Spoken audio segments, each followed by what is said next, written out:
모니어코리어 18 한국은행은 유전무죄의 작물이 된 5만원권을 언제까지 방치할 것인가? 안녕하세요.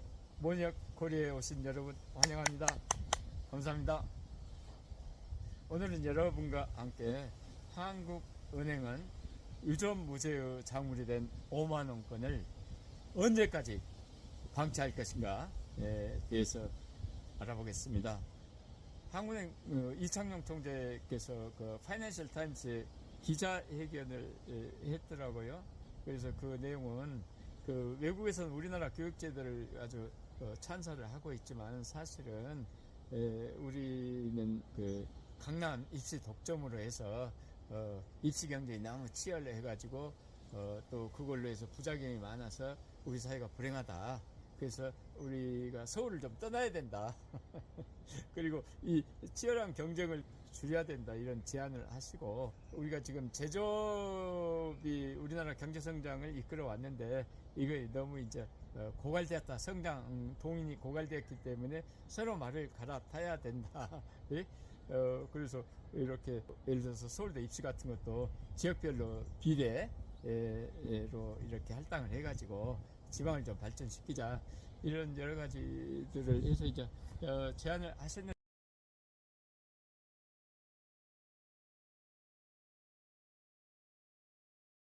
사실 이거 전부 다 한국은행이 직접 하는 것은 아니고요.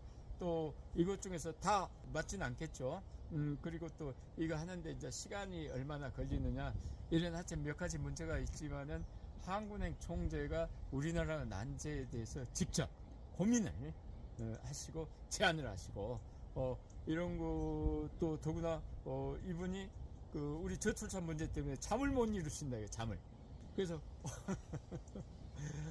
제가 좀 그 가슴이 찡해서,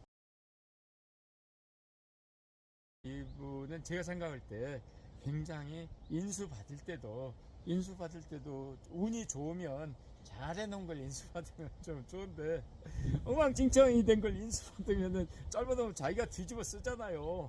그래가지고 이게 만만치가 않았어요. 문재인 정권 5년간 아니 국가 예산이 300조에서 5년 동안에 608조로 배상이 늘었는데, 국가 예산이란 게 뭡니까? 국민들한테 십시일반 걷어가지고 국가가 뭐 돈 버는 데도 아니고 돈 쓰는 데도 아니잖아요. 양쪽을 조정하고 가려고. 그런데 그것을 갑자기 2배 이상 늘려갖고, 물론 복지로 했다고 하지만은, 근데 그것뿐입니까? 부동산 정책을 36번 바꿔갖고 부동산이 2배, 3배 막 뛰고, 일반에게 적자를 보조하는 게 270조에서 520조로 늘어나고, 국가 빚이 600 몇 조에서 900 몇 조로 막 늘어나고, 개인들 국민은 1300조에서 총 900 몇 조로 늘어나고, 돈도 5만원권이 박근혜 말기에 79조인데 71조가 늘어갔고 150조가 되고, 이렇게 해갖고 출산율이 1.1 얼마인데 0.8 얼마에 30% 디스카운트 떨어지니까 새로 태어날 애들이 빚은 늘었고 애들 수는 적고, 그러니까 1인당 짊어져야 빚이 2배가 되고,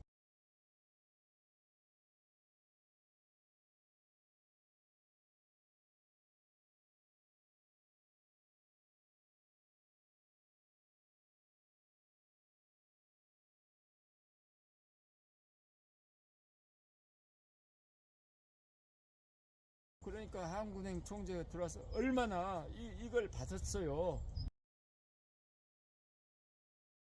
받았는데 기본적으로는 저금리 때문에 그렇다고 저는 봅니다. 그러니까 여러분 아시다시피 지난번에 총재가 아마 2014년부터 2022년까지 8년간 양쪽 박근혜 대통령, 문재인 대통령을 경유해서, 그러니까 사실 한국은행 총재는 4년간 임기 채우기도 좀 힘들었어요. 그래서 5.16 때 같은 때는 젊은 군인들이 막 일해야 되니까 막 그 한국은행에다가 돈을 좀 풀어라. 그러니까 그때 총재들은 다 유창순 총재, 민병도, 이종환 씨, 이런 분들은 막 해봐야 1년이야. 1년 만에 정부하고 트러블석에서 나갔어요. 어떤 분은 그냥 금융통화 운영을 하고 있는데 그냥 메모가 들어온 거예요. 돈 풀어라. 그러니까 그 메모 보고 그 자리에서 그냥 나가서 두 번 다시 한군에 안 들어왔어요. 이렇게 한군의 총재가 정부가 과거세가 어렵기 때문에 임기 최고도 힘들고, 사실 연임해서 8년 하신 분은 유신 때 이제 한 분 김성한 총재가 계셨고 이분이 있었는데, 뭐 연임한 것은 좋죠. 본인을 위해서도. 그러나 저금리로, 이 저금리 문제는 사실 우리가 경험이 있어요. 2008년도에 미국에서 서브 프라임 모게지, 이것을 좀 설명을 드리면은, 클린턴이 가난한 분들, 소수 민족이랄지 하류층의 표를 많이 받아서 대통령이 돼서 아마 그걸 보호하려고 저가주택, 하류층이 사는 그 주택에 대출을 해주는데 거의 뭐 공짜로 해준 거예요. 말하자면 초저금리, 제로금리로 해서 무한진장 해주니까 그 받는 사람들은 고맙죠.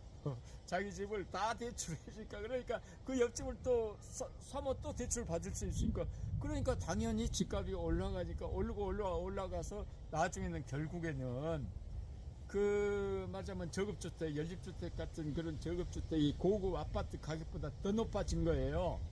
그래갖고 그놈을 갖다 말하자면 증권화 시켜서 전 세계에 다단계로 쪼개서 이렇게 팔고 뭐 해가지고, 그게 4경원이 하니까 이게 터지니까 그냥 전 세계가 죽어난 게 서브 프라임 모기지 사태의 그 핵심인데요.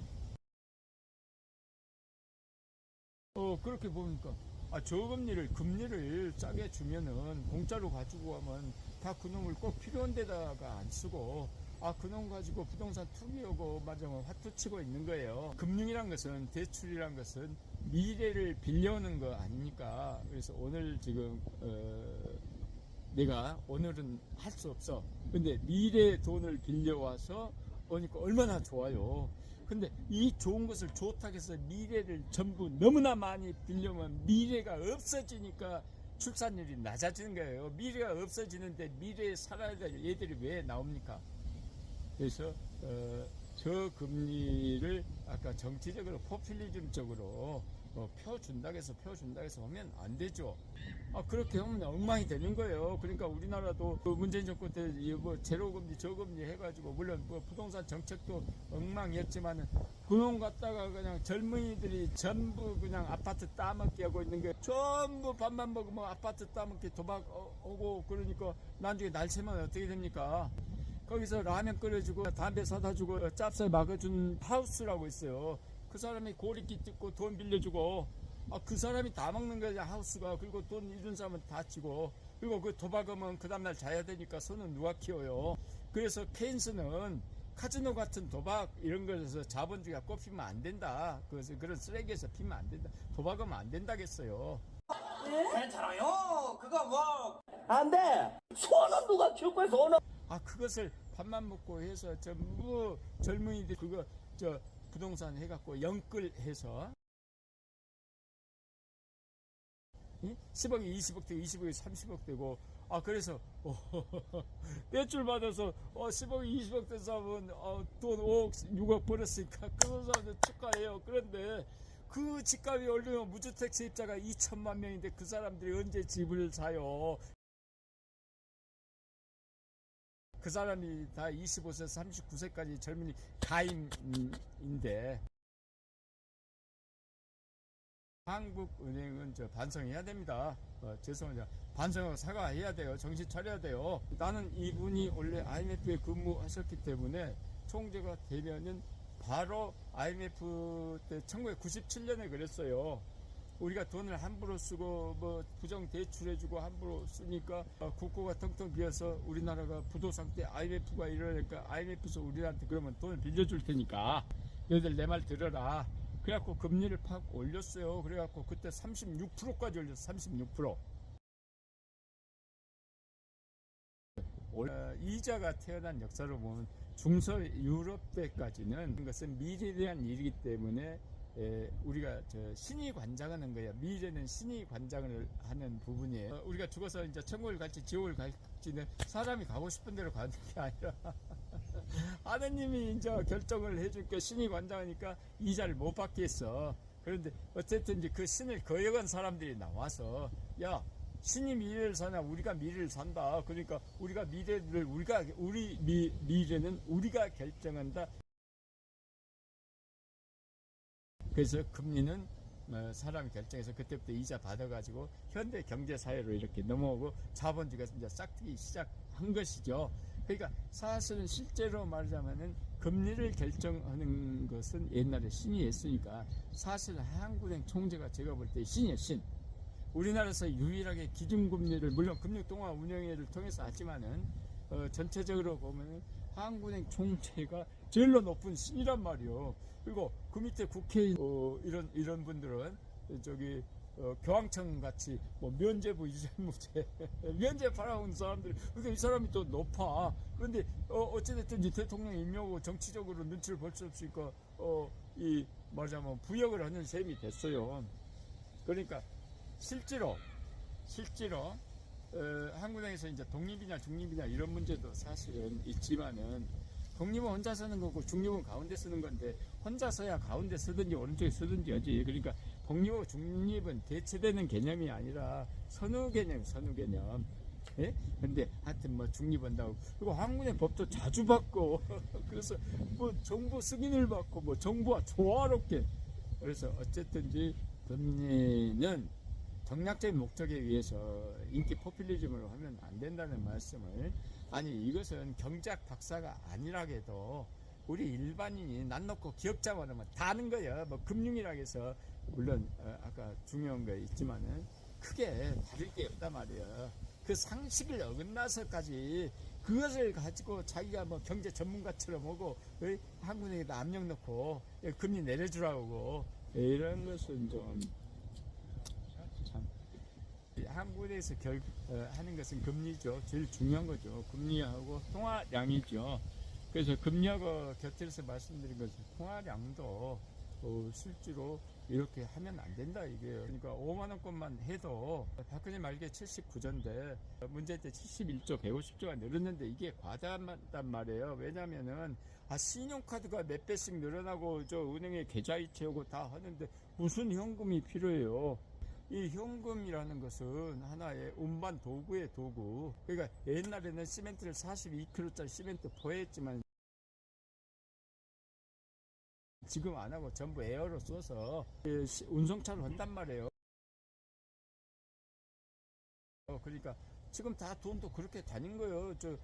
전자 타고 다니는 거예요. 그래서 옛날에 시멘트 포대같이 그 현금 그게 없어져야 되는데 오히려 배로 늘어난 거예요. 그러면은 그놈을 줄일 줄 알았는데 그나마 이제 다행인 것은 문재인 대통령 때 71조 늘었는데 지금 한 18조 늘었어요. 5만 원권이. 그러니까 윤 대통령 때는 한 반 정도 늘었어요. 그러니까 그 넣은 것의 반이다 이거지. 아까 그 넣은 것 자체가 많은데 그보다 더 넣은 거예요. 그러니까 얼마나 힘들겠어요 총재가. 그러니까 심지어 교육이 잘못됐다. 교육위원회 우리가 투표해서 뽑잖아요. 정교조도 있고, 아이고, 그 교육 문제를 한국의 총재가 걱정을 하셔야 되니까. 얼마나, 이게 어떻게 된 거예요? 하여튼, 어찌됐든지. 그래서 4분의 3이, 아까 한국의 총재 말씀 잘 해주셨는데, 우리 경쟁이 치열하다는데, 당연히 저는 뭐 그 말에 동감하지만, 일부는 그 경쟁의 문이 좁다 말이에요. 원래 경쟁의 문이 100개야. 그 100사람이 가서 경쟁해서 들어갈 문을 75개는 뒷문이야. 경쟁 없이 들어가는 거야. 이것은 탈세 탈법을 하는 사람이 어떻게 탈법을 하는 사람하고 준법을 하는 사람하고 같이 경쟁이 됩니까? 총을 가지고 있는 사람과 안 가지고 있는 똑같죠.